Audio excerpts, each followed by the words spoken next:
একটা সন্তান দাও মানুষ বানাইমু, একটা সন্তান দাও আলেম বানামু, একটা সন্তান দাও জ্ঞানী বানামু। কোরআনের জ্ঞান কোরআনের ইলম যার ভিতরে আছে সে হবে মানুষ।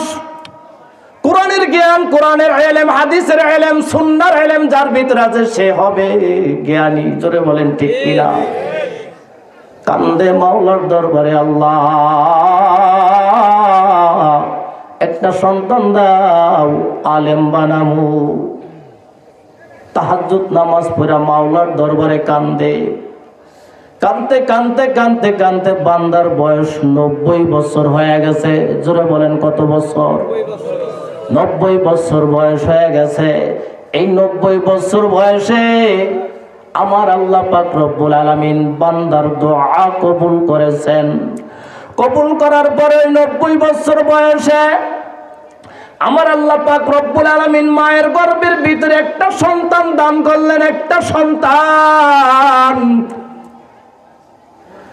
যখন সন্তান মায়ের গর্ভে আসলো, আসার সঙ্গে সঙ্গে যেই বেড়া 90 বছর পর্যন্ত জায়গায় জায়গায় দৌড়ায়, ওলামায়ে কেরামের দরবারে দৌড়ায়, দৌড়াইতে দৌড়াইতে হুজুর দোয়া চাই আল্লাহ যেন একটা সন্তান দান করে। বুড়ো বয়সেও আপনি আমার সন্তান চান?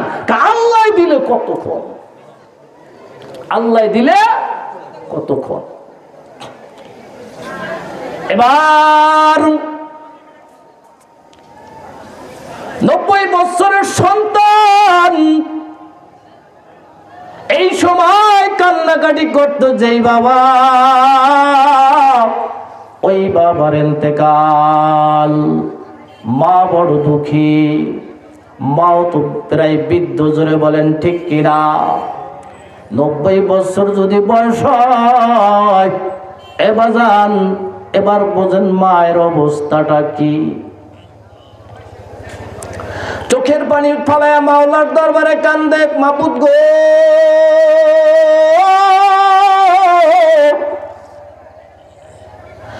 আমার গর্ভে সন্তান আসলো,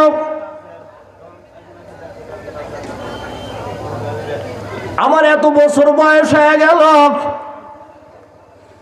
আজকে এই ছেলের বাবা কত তোমার দরবারে কান্নাকাটি করছে, আমাকে বিধবা বানাইয়া দুঃখের সাগরের ভিতরে বাসাইয়া মাওলা তিনি কবরে শুয়ে পড়লেন।